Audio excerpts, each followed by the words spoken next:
So now we have a heat in the Wyfold between Exeter on the Berkshire station and Molesey Boat Club A on the Berkshire station to the right of our picture. Go! We heard the starter, the umpire getting the crews away. Molesey with the black blades to the right. You got any particular favourites in this race? Well, I'm sat here in my black and white Molesey tie. Oh, I thought that was a so coincidence. I will do my best to be impartial, but I know this is a strong Molesey crew, and I know they've got high hopes for this crew as we see them getting away.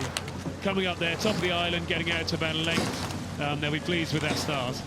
Rating 41 there at the end of the island. They're pretty determined to take this on. They are the selected crew, and Molesey Boat Club, the current holders of the Wyfold Challenge Cup. So can they do it again?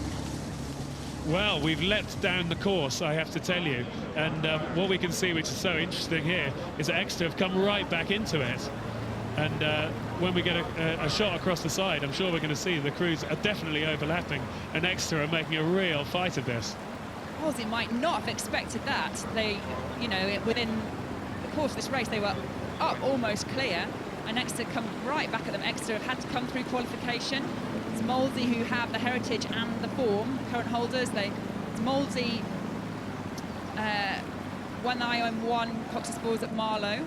Yeah, but they've had some injuries to the stroke man. Inside knowledge.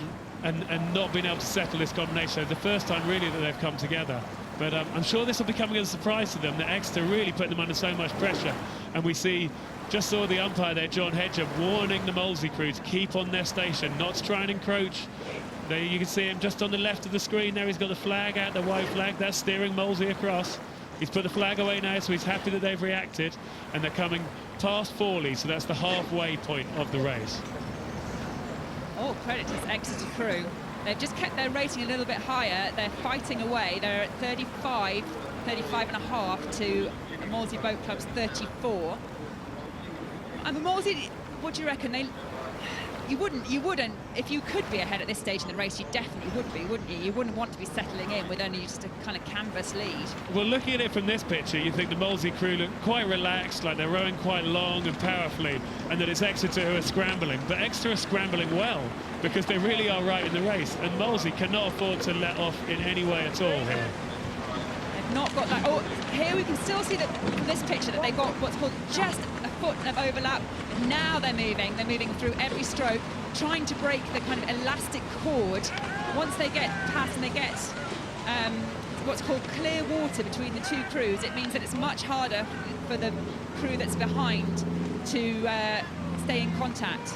And what we can see there is that the Molesey crew have been able to drift off their station slightly, and unfortunately for Exeter, they've got pulled into the middle of the course. So actually now you can see, it looks like the blades are overlapping, but actually that means the wash from the Molesey boat is going to be going down onto the Exeter boat. That's what the Molesey boat wants to do. They want to make life hard for Exeter and try and push that gap out so that they can take advantage of that open water you just spoke about. And that's, as it often does, that steering has cost the Exeter crew there. You can see that as they're because they have to steer. So this is a coxless fours event, so there's no cox sat in the boat. The boat is steered by a foot plate, a flexible, movable foot plate. One of the oarsmen will have that, and you're going to tell me which it is. It's Ben Churchard in the stroke seat of the Exeter boat, who will have that rudder attached to his foot. At Henley, you tend to get the stroke man to do it because he's got the clearest view behind him of the course. And you can see that it also knocked off their rhythm a little bit, but they've got back into it well again. They're not giving up the fight here, Exeter. They're not giving up the fight, but I think their real push, and I really take my hat off to them, their real push was through that middle part of the race where they really came back at the Molesey crew and put the Molesey crew under some pressure. Now we can see Molesey having it more their own way, and that long, strong rhythm is really working for them. So this is what we might more have expected now, that Molesey have finally got clear and well clear. They've been able to drop it down now, finally, to 30-31 and relax through the end part of this race. They didn't have it all their own way, but they've looked strong, they've looked good all the way through. whatever happened really between the top of the island and Forley, something special went on. Whether Molesey might have had some sort of problem or whether Exeter really dug in and did something, it looks like something special happened there, because this is, I suppose, a bit more what we might have expected, as we see Molesey again looking to dominate the Exeter crew, drifting across off their station, and John Hedger quite rightly is going to send them back. And the bowman there in the Exeter crew looking over his shoulder in desperation. He'll be making some final calls. I think you're probably right there, Greg. We cut away from the commentary for a while, and I wouldn't be surprised if there'd been a little bit of a shipwreck or something which compromised the Molesey crew, because they've looked very strong all the way through. Current holders, Molesey Boat Club. Any inside knowledge on how far they think they might go here? No. Well, just coming down, they've certainly made it through this round. Yeah, no, I mean, they've got a reasonable record in between them.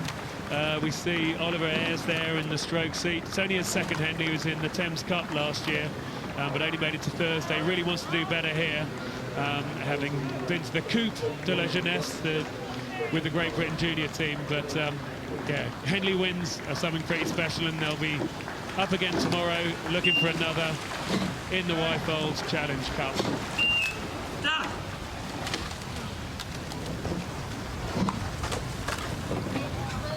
So we see them there, the Molesey crew, just confirmed as winners in that heat of the Wyfolds ahead of Exeter Rowing Club.